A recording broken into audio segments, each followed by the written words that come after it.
It is a star-studded affair to support children's mental health. Tonight is the 11th annual Laugh Out Loud Comedy Night. Here to tell us all about it are comedians Colin Mochrie and Steve Patterson. Good to have you both in studio this morning. Thanks for having us. It's nice to see you both. Okay, talk to me a little bit about why you both wanted to be a part of this event. Well, they asked me, which is always nice when somebody wants you to be a part of their evening. And I think it's important to focus on children's health. You know, they're at a point where they're developing, they're trying to reach their potential, and with these obstacles like anxiety and depression, and there's such a long waiting list right now, it's good to get these things out here. And we're hopefully raising money for the George Hull Center, which deals specifically with children's mental health issues. Yeah, it's very grassroots. You get to see the difference that's made by one center and all the children that they serve. So there's lots of great causes out there, but when you can actually see exactly where the funds are going, that's important to me. And also, you know, as soon as I heard Colin was involved, I said I should make sure he probably needs help. So. He probably needs help, right? So true. Yeah, that's what he probably said to you.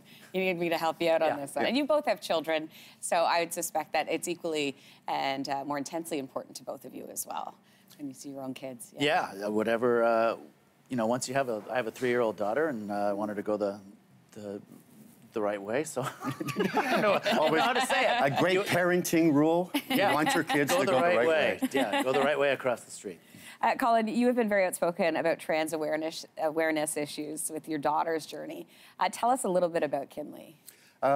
Kinley is a great daughter.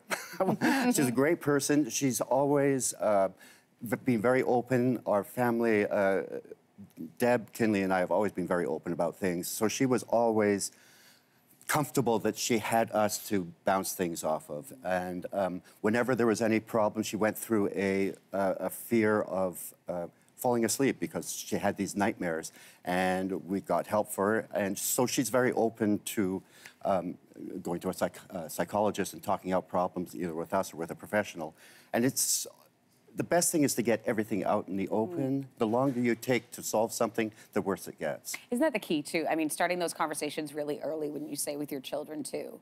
Recognizing perhaps something or not recognizing, but just having those conversations at the dining room table, that type of thing. I think so. I think that getting past the stigma, there's no shame in asking for help, and the sooner you can get it, the more effect it's going to have. And that's why children's mental health is especially important. And again, with a waiting list, we don't want any kids on the waiting list that need help and are willing to seek it. Thinking back to when you guys were kids, I was thinking about this early this morning. I don't think I've ever heard a child, when you ask them what they want to do when they grow up, they say they want to be a comedian. But were you guys those people, or did you have other professions in mind when you were younger? My job didn't exist when I was growing up. No one ever said, I'm going to be an improviser. What was that? I wanted to be a marine biologist. I was very studious. Stop laughing. I like it. I was a very good student, and then a friend dared me to try out for a school play. I got my first laugh, and that was it. You were hooked. Yeah, it was like a heroin rush or something. Same for you? I don't know what a heroin rush is like, Colin, but I mean, I guess that's a good analogy. I read books. I wanted to be a lawyer. I have lots of friends that are lawyers. I was in law school for a couple of days.